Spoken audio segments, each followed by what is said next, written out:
The people of Zambia, Mr. Chairman, distinguished ladies and gentlemen, decided deliberately to democratize.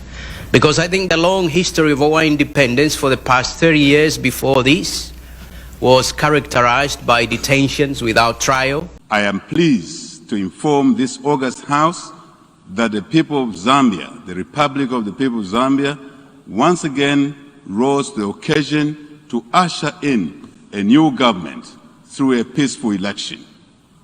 This has enabled Zambia to further consolidate our democratic credentials. The other day, I came across a very, very old video of Frederick Chiluba back in the day in 1991 when he was in America. And I really took the time to watch the whole entire presentation that he gave.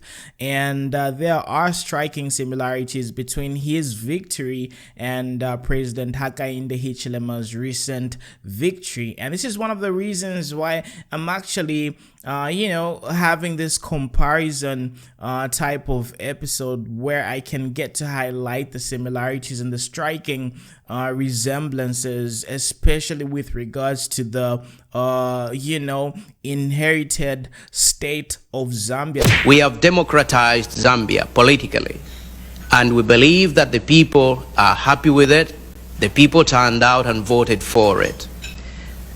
We have decided also that whereas the pre-1991 election constitution did not allow for any form of opposition, did not allow for any form of criticism, we have decided that we begin with Parliament. Our National Assembly has 150 seats. My party, or our party, won 125 seats. The opposition got 25, much less than what the previous law provided for anybody to be recognized as official opposition. I am pleased to inform this august House that the people of Zambia, the Republic of the People of Zambia, once again rose to the occasion to usher in a new government through a peaceful election.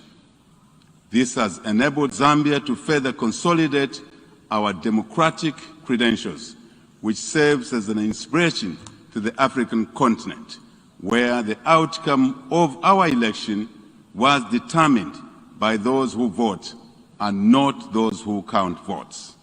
Very important. We are therefore proud to provide leadership in our country where people aspire for a free and just society and where they aspire for their voices to be heard. We decided that press freedom must not only be observed, press freedom must be promoted, so that whatever we are trying to bury under the carpet and whatever may be passed in that house by our majority will not escape the notice of society, and society must call us to account for it if the press remains free. So the press freedom has been well preserved and promoted. We have realized that we have taken over a rundown economy. We knew it was terribly run down, but we didn't know the extent and magnitude of its having been run down. Having got in there, now we see we desperately need the world's help. We inherited an extremely difficult situation, a very bad situation. We knew that the situation wouldn't be that good economically, socially, but the hole is much bigger than we expected. And we're just sort of digging in now. For example, the debt position itself was not fully disclosed, and we're picking issues around there. We're picking issues in terms of, movements of, cash, which is really not supposed to be the case. But we believe we'll be on top of things very soon in terms of knowing the extent of the damage that has been done. But there's a lot of damage. When you say that some things that are not yet clear, are we talking about corruption? We're talking about the full extent of the debt, Lukwesa, number one, as an example.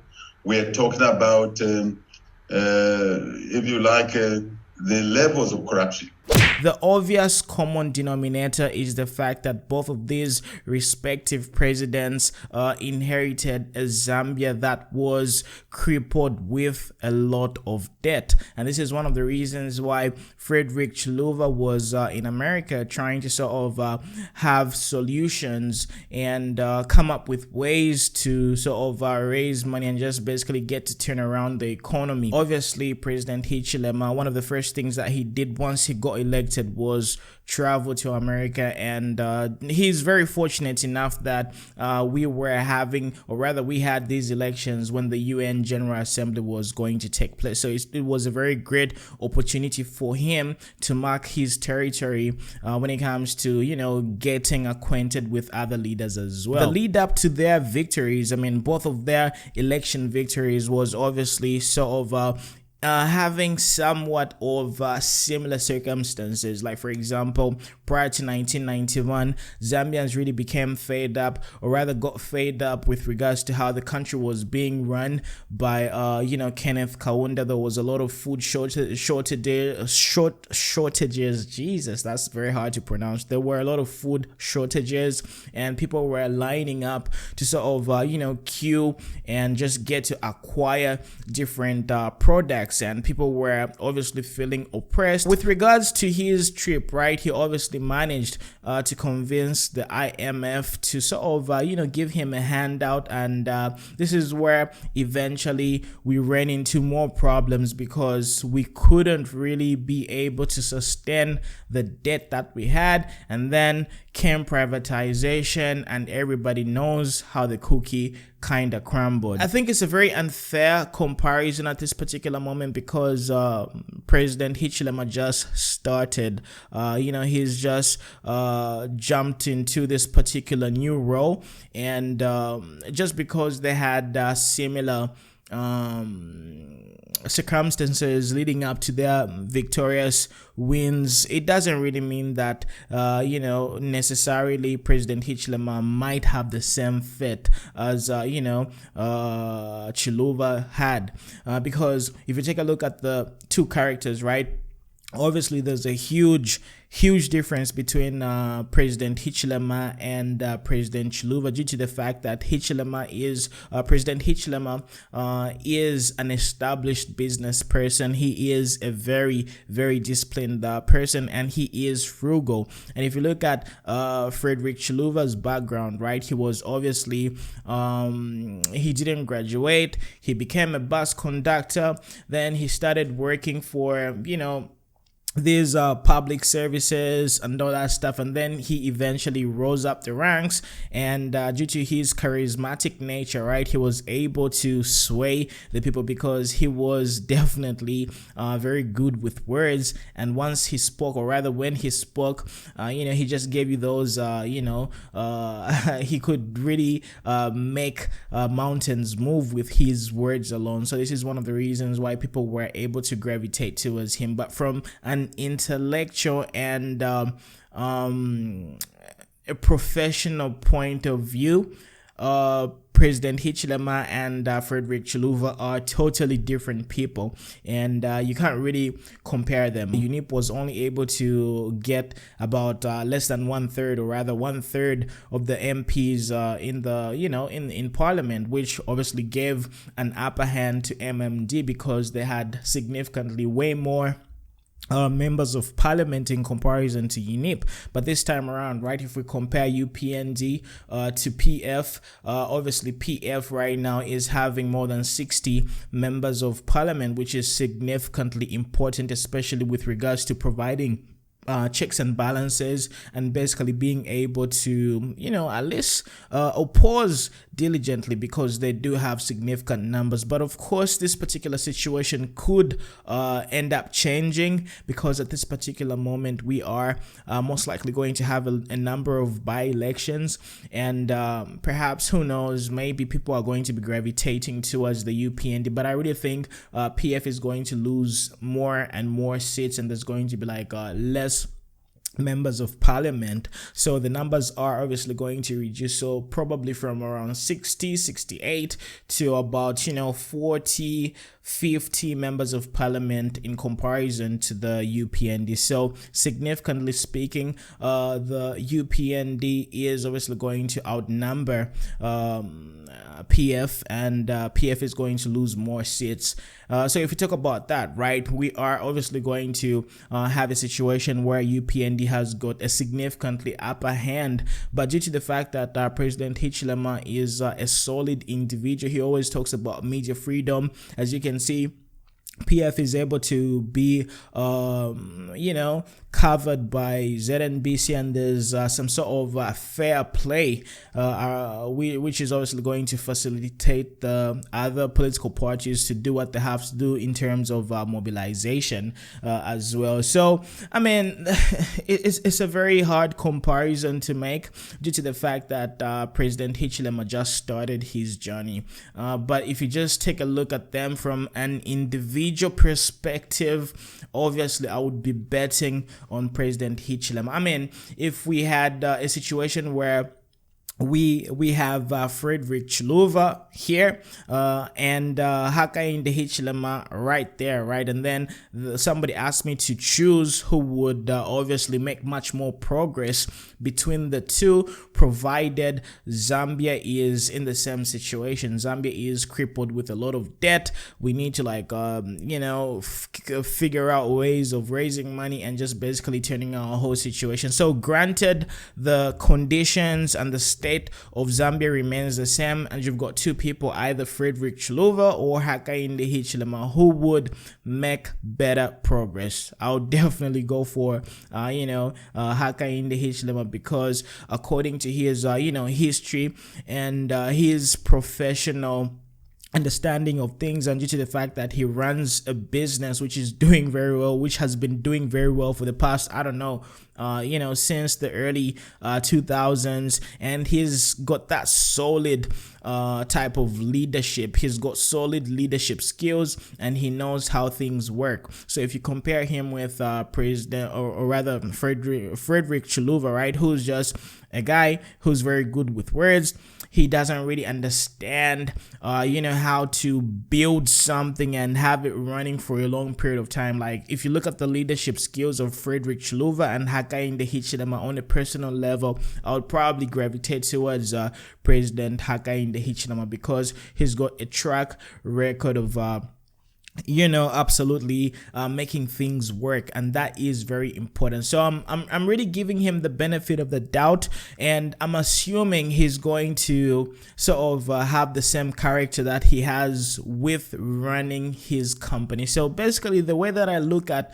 running a country is just a larger scale of running, or rather, running your taking care of your family and running a business. Is pretty much the same, because if you're running a business, especially on the scale that President Hichilema does, right, there's a lot of politics involved. There's a lot of different forces here and there, but he still manages to make sure that everything is being run properly. Everybody, all the workers are doing what they have to do, despite the politics involved and or the competition around, right? He still finds a way to always be on top. So running a country is pretty much the same, according to me, but of course it's just a little bit more complex. But if you look at the complexity, it's pretty much manageable, especially if you are able to run a multi-million-dollar type of empire as far as business is concerned. But of course, I'm not really trying to simplify running a country like that,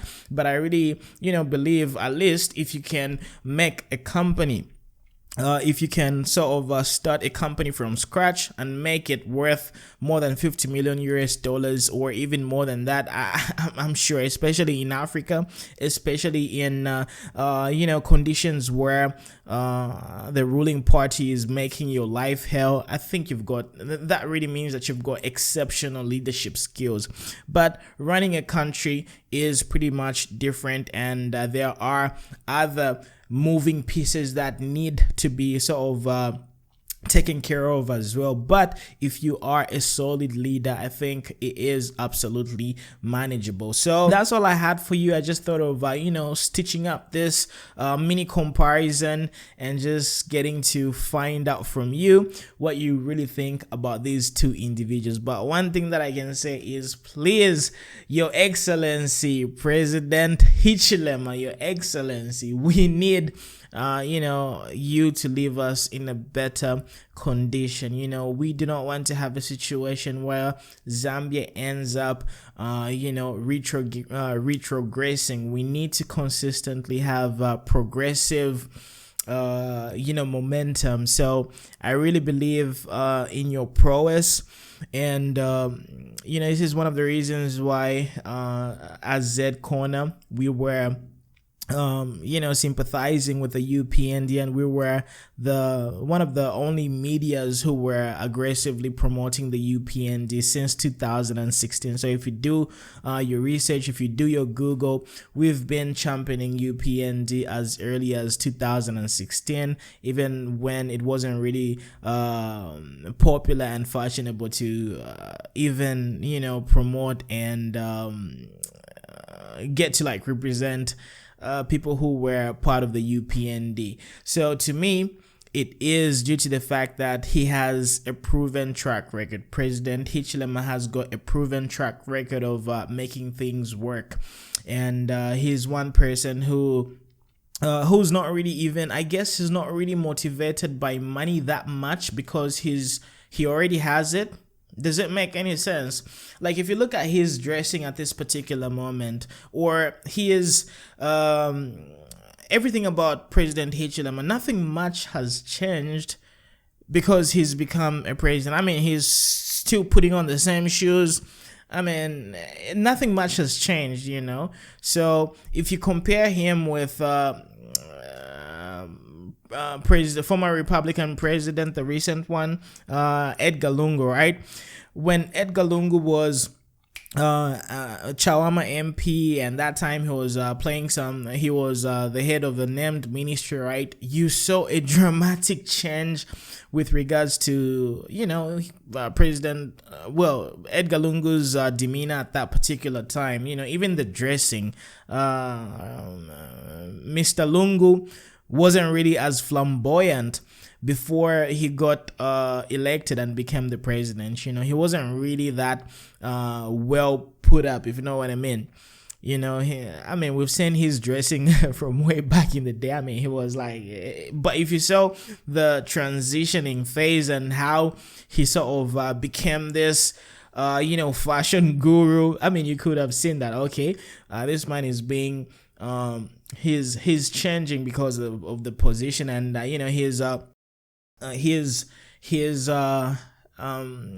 he's taking advantage of the situation. And when you have such a situation, right, you are obviously going to be consumed in the process. But if you stay solid and grounded, and due to the fact that you were already exposed to a certain lifestyle, and you had a lot of money, and I think your main purpose would be achieving certain goals or whatever you're trying to do. So this is one of the reasons why I really think President Hichilema is not really that motivated for money, and he's not trying to get into leadership, or rather he's not trying to benefit or rip Zambia because he's made it in his personal life. And this is one of the reasons why I really want us Zambians to be sort of given people who've got a track record of doing stuff, because we are way past the phase of experimenting. We need people who can actually achieve. So experimenting on people, on businesses, on the economy, I think we do not already have that time and luxury to experiment. So this is one of the reasons why we are supposed to be giving opportunities to people who've got track records of getting things done, and achieving what they have to do. So this is one of the reasons why I am super excited about what we are going to experience in Zambia in the next coming few years. And of course, it's not really going to be easy. I mean, President Hichilema has inherited like literally a whole lot of trouble, a whole lot of problems, but due to the fact that he is an established problem solver, and he understands what needs to be done, right? I guess he's got a higher probability of turning things around and making us have this progressive momentum. So the reason why I'm giving him the benefit of the doubt is his past. That's the reason why I really feel he's got the highest probability of making Zambia a better place. He's probably going to leave Zambia in a much more better state than he found it. So anyhow, that's all I had for you. I'll be looking forward to hearing your unfiltered comparison of Hakainde Hichilema, President Hakainde Hichilema, and former Republican President Frederick Chiluba. So please let me know in the comment section below. And of course, I was rambling, but you know me, this is therapeutic for me. I love doing this. So hopefully we are going to have the conversation in the comment section below. So share this video everywhere, because we need people to see and have such conversations, because this is very important. Because if the masses are educated with regards to leadership and governance rules, right, we're obviously going to have like a very high bar and threshold with regards to who we elect. So this is what we need. We need our population to be very smart, we need our population to be very savvy, and we need our population to make the right decisions, because Zambia's progress belongs or rather is dependent on the choices that we collectively make. So the more educated and woke we are, the better Zambia is going to be, and the stronger we are going to get as a nation. So this is all I had for you. I am your presenter, Mnalula. Z Corner is the leading voice for the Zambian youths, and of course with your support we are going to continue keeping on improving. So thank you very much for listening to this extremely long presentation. So have a great day, and God bless your hustle. Keep on hustling. Let's make some money.